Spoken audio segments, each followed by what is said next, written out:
আসসালামু আলাইকুম বন্ধুরা, ছাদ বাগানে এলাম সকালবেলা। 7ই মার্চ 2025 সাল। রোদের উত্তাপ অনেক বেড়েছে। ছবি হয়তো ভালো দেখা যাচ্ছে কি না মন্তব্যে জানাবেন। এই যে গাছটা, এটা বিটের চারা, বিটের মাথা লাগিয়েছিলাম, এরকম একটা মাথা লাগিয়েছিলাম। তো পাতা কিছু খেয়েছে সবুজ ঘাসফড়িং আসলে আমার প্রয়োজনীয় গাছগুলোই খায়। Inch plant, coin plant, zebrina plant, সিঙ্গাপুরি ডেইজি, রুয়েলিয়া, অনেক গাছ আছে, আইরিস লিলি, এসব ওরা খায় না। ওরা আমার দরকারি গাছগুলাই খায় বেশিরভাগ। তো দেখা যাচ্ছে যে এই গাছটা অনেক সুন্দরভাবে বেড়ে উঠেছে আলহামদুলিল্লাহ। আর এইখানে একটা গাছ দেখাচ্ছি, এই গাছটা হচ্ছে গাজরের চারা। একটা চারার থেকে অনেকগুলো মাথা বের হচ্ছে, চারা বের হচ্ছে। এই যে এটা দেখলেই বুঝতে পারবেন, একটা মাথার থেকে অনেকগুলো করে বের হয়। এই গাজরের মাথাগুলো ঘরে ফ্রিজেই বের হওয়ার চেষ্টা করে। ফ্রিজেই অনেক হয়েছে, অনেক বের হয়ে যায়। তো আমি এগুলো লাগাই দিচ্ছি। এখানে লাগাবো গাজরের মাথাগুলো।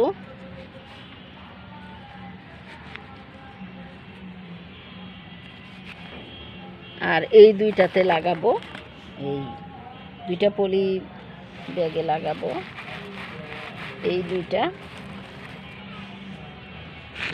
বিটরুটের মাথাগুলা। তো এখানে আরেকটু করে মাটি দিয়ে দিচ্ছি, অল্প করে মাটি দিয়ে, গুঁড়া মাটি দিয়ে ঢেকে দিচ্ছি।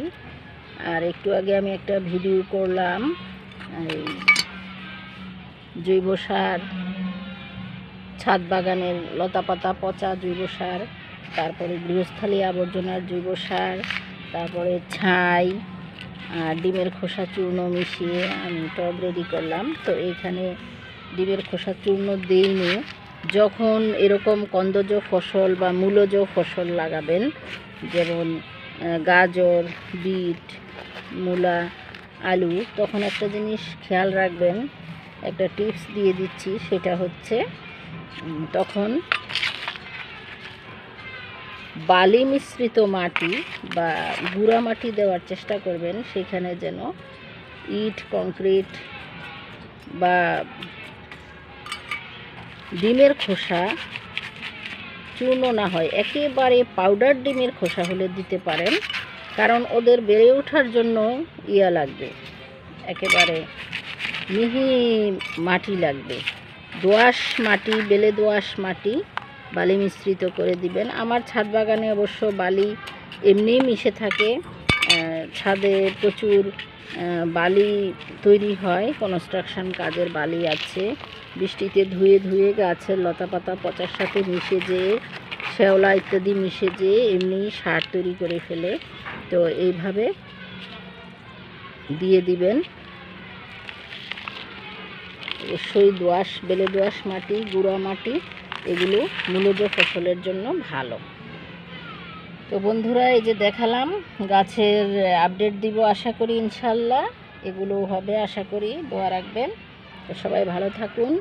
বিট এবং গাজরের উপরের অংশের মাথাটা কেটে নিয়ে এইভাবেই লাগিয়ে দিবেন, ইনশাল্লাহ হয়ে যাবে। আর গাজরের বীজ আমার কাছে আছে, সংরক্ষিত রেখেছি।